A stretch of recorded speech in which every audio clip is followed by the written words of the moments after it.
मुंबई, दिन में चमकती हुई, रात में सांस लेती हुई। ये शहर कभी सोता नहीं, ऐसा कहा जाता है। लेकिन कुछ रातें ऐसी होती हैं जब लगता है कि मुंबई जागती नहीं, घूरती है। उस रात बारिश कुछ ज्यादा ही भारी थी। आसमान से गिरती हर बूंद मानो जमीन को चीर देना चाहती हो। लोकल ट्रेनें देर से चल रही थी, सड़कें आधी डूबी हुई थी और हवा में एक अजीब सी घुटन थी। समय था रात के 11:58 बजे। नाम मेरा अमन, दिल्ली से मुंबई आया था सिर्फ कुछ दिनों के लिए। मेरा दोस्त रोहन, जो पिछले 3 साल से मुंबई में रह रहा था, उसने जिद की, इस बार आए हो तो मेरे साथ ही रुको। मुंबई को रात में देखे बिना मत जाना। मुझे क्या पता था कि वो रात मेरी जिंदगी की सबसे डरावनी रात बन जाएगी। टैक्सी वाला और वो अजीब चेतावनी। मैं एयरपोर्ट से टैक्सी में बैठा। टैक्सी ड्राइवर एक अधेड़ उम्र का आदमी था। चेहरे पर झुर्रियां, आंखों में अजीब सी थकान।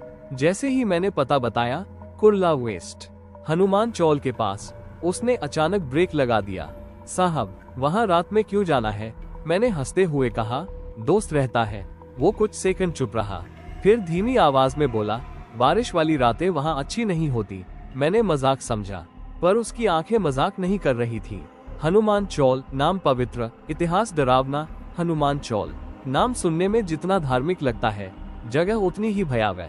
करीब 70 साल पुरानी चौल, 4 मंजिलें, टूटे हुए सीढ़ी के कोने, दीवारों पर सीलन और हर फ्लोर पर पीली ट्यूबलाइट जो आधी बुझी हुई थी। रोहन मुझे ग्राउंड फ्लोर पर ही मिल गया। भाई, देर कर दी यार। उसकी हंसी में भी कुछ अजीब सा था, जैसे वो खुश दिखने की कोशिश कर रहा हो। कमरा नंबर 304। हम तीसरी मंजिल पर पहुंचे। कमरा नंबर 304। जैसे ही दरवाजा खुला, मेरे शरीर में अजीब सी ठंड दौड़ गई। कमरा साफ था, लेकिन हवा बहुत भारी। मैंने मजाक में कहा, भाई ऐक तो नहीं है, फिर इतनी ठंड क्यों? रोहन ने जवाब नहीं दिया। अलार्म क्लॉक रात के 1:13। वो पहली आहट। हम बात कर रहे थे, हंस रहे थे। मैंने सोचा शायद मेरी ही कल्पना है। फिर अचानक ठक ठक ठक, दरवाजे पर। रोहन का चेहरा सफेद पड़ गया। इस समय कोई नहीं आता, गार्ड भी नहीं। मैंने दरवाजा खोला। बाहर कोई नहीं था, लेकिन फर्श पर गीले पैरों के निशान थे, जबकि बारिश सीढ़ियों तक भी नहीं आ रही थी। पदचिह्न निशान जो कमरे के अंदर आए। सबसे डरावनी बात, वे पैरों के निशान कमरे के अंदर तक आए थे और सीधे मेरे बिस्तर के पास खत्म हो गए। मैंने रोहन की ओर देखा, उसकी आवाज कांप रही थी। अब तुम्हें भी दिखने लगा? अमावस्या, अचानक अंधेरा। ठीक रात के 1:13। पूरी चौल की बिजली चली गई और उसी पल मेरे कान के पास किसी ने फुसफुसाकर कहा, तुम यहाँ नए हो? मेरी रूह कांप गई। मैंने पीछे मुड़कर देखा, कमरे में हम 2 ही थे, या शायद नहीं। रात के 1:14। वो आवाज दोबारा, मेरे कान के पास जो आवाज आई थी, उसके बाद पूरा कमरा जैसे जम गया। मैंने धीरे से पूछा, रोहन, क्या तुमने कुछ कहा? रोहन का चेहरा ऐसा हो गया था जैसे उसका खून ही जम गया हो। भाई, ये आवाज ठीक ऐसी ही है। उसने अपना वाक्य पूरा नहीं किया। कमरे की खिड़की अचानक धड़ाम से बंद हो गई, जबकि हवा बिल्कुल नहीं थी। मेरे मोबाइल की टॉर्च अपने आप जल गई। स्क्रीन पर समय चमका, रात के 1:15, और तभी कमरे के कोने में मुझे कुछ दिखाई दिया। अर्धमूर्ति कोने में खड़ी वो परछाई, कमरे का वो कोना जहाँ कपड़े टांगे थे, वहाँ एक लंबी परछाई दीवार पर साफ दिख रही थी। लेकिन समस्या ये थी, कमरे में हम 2 लोग थे और परछाई 3 की लग रही थी। रोहन फुसफुसाया, मत देख। अगर देख लिया तो ये यही रह जाएगी। मेरे पूरे शरीर में सिहरन दौड़ गई। पदचिह्न पैर जमीन को नहीं छू रहे थे। मैंने हिम्मत करके एक कदम आगे बढ़ाया और तभी वो परछाई दीवार से अलग हो गई। अब वो सामने खड़ी थी। सफेद साड़ी, लंबे खुले बाल और चेहरा जैसे जला हुआ कागज। उसके पैर जमीन से लगभग 2 इंच ऊपर थे। फेयरफुल फेस रोहन की चीख। रोहन चिल्लाया, मत आना। मैंने कुछ नहीं किया और अगले ही पल वो जमीन पर गिर पड़ा। कमरे में तेज बदबू फैल गई, जैसे जले हुए मांस की। मैंने उसकी तरफ देखा तो उसकी आंखें पूरी तरह पलट चुकी थी। दरवाजा अपने आप खुला। कमरे का दरवाजा चर्र की आवाज के साथ खुला। चौल का कॉरिडोर पूरी तरह अंधेरे में डूबा था और उसी अंधेरे में किसी के चलने की आवाज, छप छप, जैसे गीले पांव। भागने की कोशिश। मैं रोहन को उठाने की कोशिश करने लगा, लेकिन उसका शरीर बर्फ जैसा ठंडा हो चुका था। तभी मेरे कान में फिर वही आवाज, जो यहाँ आता है, वो यहीं रह जाता है। मेरे अंदर का इंसान जाग चुका था। मैंने रोहन को छोड़ दिया और भागा। सीढ़ियां और बंद लिफ्ट के सामने पहुंचा। लिफ्ट पर लिखा था खराब है। पिछले 15 साल से सीढ़ियों की तरफ मुड़ा, तीसरी मंजिल से दूसरी से पहली। लेकिन जितना नीचे जा रहा था लगता था सीढ़ियां खत्म ही नहीं हो रही। और पीछे से साड़ी के घिसटने की आवाज, गार्ड का सच। आखिरकार मैं ग्राउंड फ्लोर पर पहुंचा। गार्ड कुर्सी पर बैठा कांप रहा था। उसने मुझे देखते ही कहा, आपने भी देख लिया ना? मैं चिल्लाया, क्या है वो? गार्ड ने कांपते हाथों से एक पुरानी फोटो दिखाई। एक औरत सफेद साड़ी में। इस चौल में 1993 में आग लगी थी। एक औरत, सावित्री देशमुख, फायर, जिंदा जलने की कहानी। गार्ड बोला, उसका पति शराबी था। एक रात उसने दरवाजा बंद किया और आग लगा दी। सावित्री की चीखें पूरी चौल ने सुनी थी। मरते वक्त उसने कहा था, मैं अकेली नहीं जलूंगी। उसके बाद चौल में 7 लोगों की रहस्यमयी मौत, 12 लोग पागल और कई लोग अचानक गायब। Video cam, CCTV footage. Guard मुझे सीसीटीवी रूम में ले गया, फुटेज चलाया। रात के 1:13, सीढ़ियां खाली। फिर एक सफेद आकृति ऊपर की ओर जाती हुई। कैमरे के पास आते ही उसने सीधे स्क्रीन की ओर देखा। उसकी आंखें काली नहीं थी, खाली थी। रोहन की हालत। तभी ऊपर से आवाज आई, धड़ाम। हम भागे। कमरा 304। रोहन का शरीर अब छत से लटका हुआ था, जबकि छत में कोई फंदा था ही नहीं। और दीवार पर जले हुए निशानों में लिखा था, अगला तुम। कमरा 304। मौत की बदबू। रोहन का शरीर छत से लटक रहा था। लेकिन सबसे डरावनी बात ये नहीं थी। डरावनी बात थी उसके पैर जमीन से बस 2 इंच ऊपर थे, बिल्कुल वैसे ही जैसे उस सफेद साड़ी वाली औरत के। गार्ड कांपते हुए बोला, ये आत्महत्या नहीं है साहब। मैंने गुस्से में कहा, तो फिर क्या है? गार्ड की आंखों में आंसू थे। ये चयन है। फायर। चयन का मतलब? गार्ड ने बताया, सावित्री की आत्मा हर साल कुछ लोगों को चुनती है जो इस चौल में देर रात अकेले रहते हैं। पहले डर दिखाती है, फिर आवाज, और जब इंसान टूट जाता है तो आत्मा उसके शरीर को अपना रास्ता बना लेती है। मेरे कानों में सन्नाटा गूंजने लगा। मतलब रोहन पहले से चुना जा चुका था। शमशान का राज। गार्ड ने मुझे चौल के पीछे ले जाकर दिखाया। एक टूटा हुआ गेट, पीछे एक पुराना शमशान। पहले यहाँ शमशान था, बाद में जमीन सस्ती पड़ी तो चौल बना दी गई। लेकिन सावित्री का अंतिम संस्कार कभी पूरा नहीं हुआ। मेरे शरीर में सिहरन दौड़ गई। अधूरी चिता, अधूरी आत्मा। रात के 2:13। हवा में आग की गंध। अचानक हवा तेज हो गई। शमशान की राख उड़ने लगी और उसी राख में मुझे एक चेहरा दिखा, सावित्री। इस बार वो पास थी, बहुत पास। उसका जला हुआ चेहरा मेरे चेहरे के सामने था। उसकी आंखों का सच, उसकी आंखें खाली नहीं थी, उनमें नफरत थी। तुम देख सकते हो, इसलिए तुम रुकोगे? उसकी आवाज सीधे मेरे दिमाग में गूंज रही थी। मैं भागने लगा, लेकिन पैर जमीन से चिपक गए। पहला सीधा हमला मेरे सीने पर। अचानक तेज जलन हुई। ऐसा लगा जैसे किसी ने अंदर आग लगा दी हो। मैं चिल्लाया, मेरी शर्ट अपने आप सुलगने लगी। तभी गार्ड ने मेरे ऊपर शमशान की राख फेंकी और चिल्लाया, हनुमान जी का नाम लो। मैंने पूरी ताकत से कहा, जय हनुमान। एक तेज चीख गूंजी। सावित्री पीछे हट गई। हनुमान मंदिर और अधूरा तंत्र। चौल के कोने में एक छोटा सा हनुमान मंदिर था। गार्ड बोला, ये मंदिर बाद में बनाया गया ताकि आत्मा को रोका जा सके, लेकिन तंत्र अधूरा है, इसलिए वो पूरी तरह नहीं जाती। मतलब सावित्री अब भी यही है। स्क्रॉल पुरानी डायरी। मैं रोहन के कमरे में वापस गया। उसकी अलमारी में एक पुरानी डायरी मिली। लिखा था, वो हर रात 2:13 पर आती है। वो कहती है, मैं उसका पति हूँ। अगर मैं मना करता हूँ तो वो आग दिखाती है। मेरे हाथ कांपने लगे। अब उसने मुझे देख लिया था। हंसिया चांद, सपना या सच्चाई?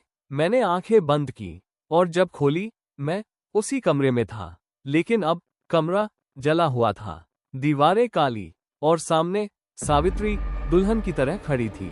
अब तुम मेरे साथ। आईने में दिखा सच। मैंने सामने लगे आईने में देखा। आईने में मैं नहीं था, मैं उसका पति था। आईना टूटा और सच सामने आया। आईने में जो चेहरा मैंने देखा था वो मेरा नहीं था। वो चेहरा था रघुनाथ देशमुख का, सावित्री का पति। मेरे हाथ अपने आप कांपने लगे। मेरे मुंह से आवाज नहीं निकल रही थी। सावित्री मेरे सामने खड़ी थी। इस बार उसके चेहरे पर न नफरत थी, न गुस्सा, बल्कि अधूरापन। हर रात तू आता है लेकिन पूरा नहीं बनता। उसकी आवाज अब डरावनी नहीं, टूटी हुई थी। फायर 1993 की वो रात, पूरी कहानी, कमरे की दीवारें जैसे पीछे हटने लगी। मैं उस रात में पहुंच गया। 1993, हनुमान चौल, कमरा 304। सावित्री चूल्हे पर खाना बना रही थी।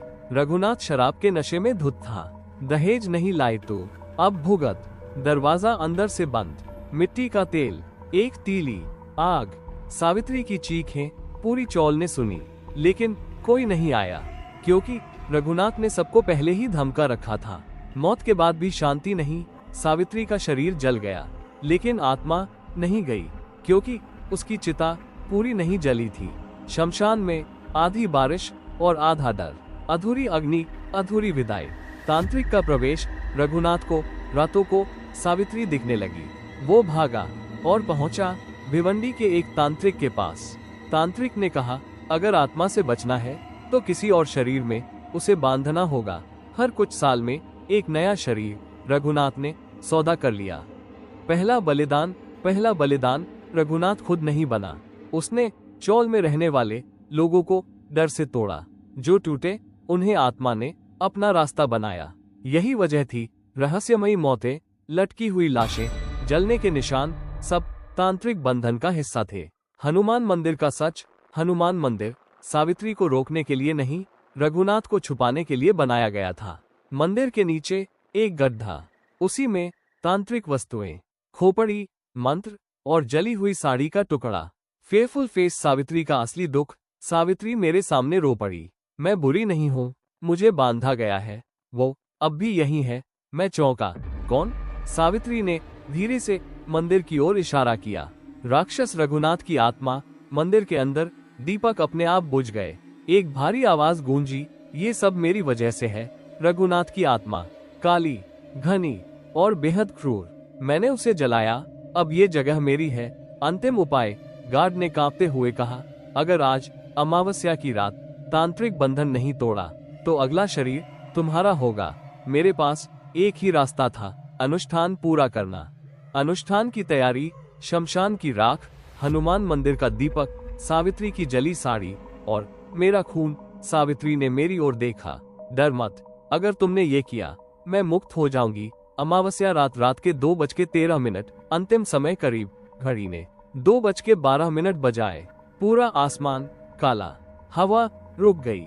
रघुनाथ हंस रहा था। तू नहीं बच पाएगा। मैंने आंखें बंद की और मंत्र पढ़ना शुरू किया। रात के 2:13। समय रुक गया। घड़ी ने जैसे ही रात के 2:13 बजाया, पूरा वातावरण एकदम शांत हो गया। बारिश रुक गई, हवा थम गई, कुत्तों का रोना बंद। ऐसा लग रहा था जैसे मुंबई ने भी सांस रोक ली हो। मैं हनुमान मंदिर के सामने खड़ा था। मेरे सामने शमशान की राख, सावित्री की जली साड़ी, मंदिर का दीपक और मेरे हाथ से टपकता खून। गार्ड पीछे खड़ा कांप रहा था और सामने सावित्री और रघुनाथ, दोनों। राक्षस रघुनाथ की हंसी, रघुनाथ की आत्मा अब पूरी तरह सामने थी। काली, भारी और आग जैसी आंखें। तू क्या समझता है एक इंसान मुझे रोक लेगा? उसकी हंसी में पूरी चौल कांप उठी। दीवारों से जले हुए हाथ बाहर आने लगे। महिला सावित्री का आखिरी सच। सावित्री मेरे पास आई। अब उसका चेहरा डरावना नहीं था, बस थका हुआ। अगर आज मेरा अंतिम संस्कार पूरा हो गया तो ये बंधन टूट जाएगा, लेकिन इसके बदले तुम्हें एक कीमत चुकानी होगी। मैंने पूछा, क्या कीमत? उसकी आंखों में आंसू थे। तुम्हें मेरी पूरी पीड़ा महसूस करनी होगी। फायर अनुष्ठान शुरू। मैंने मंत्र पढ़ना शुरू किया। शमशान की राख हवा में घूमने लगी। दीपक की लौ नीली हो गई। जली साड़ी अपने आप आग पकड़ने लगी और तभी रघुनाथ सीधे मेरे अंदर घुसने की कोशिश करने लगा। फेयरफुल फेस दर्द जो शब्दों से परे था। मेरे दिमाग में आग, चीखें, जलता हुआ शरीर। मैं सावित्री की आखिरी रात जी रहा था। हर सेकंड ऐसा लग रहा था कि मेरी रूह जल रही है। मैं चिल्लाया, लेकिन आवाज नहीं निकली। हनुमान जी का नाम अंतिम ताक जुटाकर मैंने मन ही मन कहा, जय बजरंगबली। मंदिर का घंटा अपने आप बज उठा। एक तेज रोशनी फैली। रघुनाथ का अंत। रघुनाथ चिल्लाया, नहीं, ये जगह मेरी है। लेकिन उसकी आवाज धीरे धीरे कमजोर पड़ने लगी। उसका काला शरीर आग में जलने लगा और उसी आग में वो खत्म हो गया। चेरी ब्लॉसम सावित्री की मुक्ति। आग शांत हो गई। सावित्री मेरे सामने खड़ी थी। अब ना जले हुए निशान, ना डरावना चेहरा, बस एक साधारण औरत। उसने मुस्कुराकर कहा, अब मैं जा सकती हूँ, और धीरे धीरे हवा में घुल गई। सूर्यास्त। सुबह की पहली रोशनी। सुबह के 5:32 सूरज निकला। मुंबई फिर जाग गई। चौल सामान्य लग रही थी। कमरा 304 खुला था।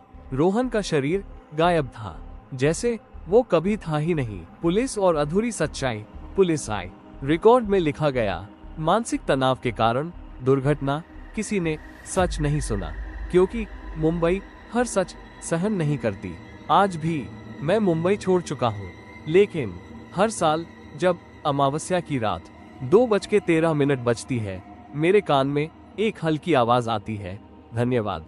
अंतिम चेतावनी। अगर कभी मुंबई में किसी पुरानी चौल में रात 2:13 बजे बिना हवा के दीपक हिले, जले हुए मांस की गंध आए या सफेद साड़ी दिखे, तो याद रखना, कुछ आत्माएं मुक्त हो जाती है और कुछ सिर्फ इंतजार करती है। एंड कहानी समाप्त। ऐसे ही वीडियो देखने के लिए हमारे चैनल हॉरर स्टोरीज चैनल को सब्सक्राइब करें और बेल आइकॉन घंटी का निशान दबाएं।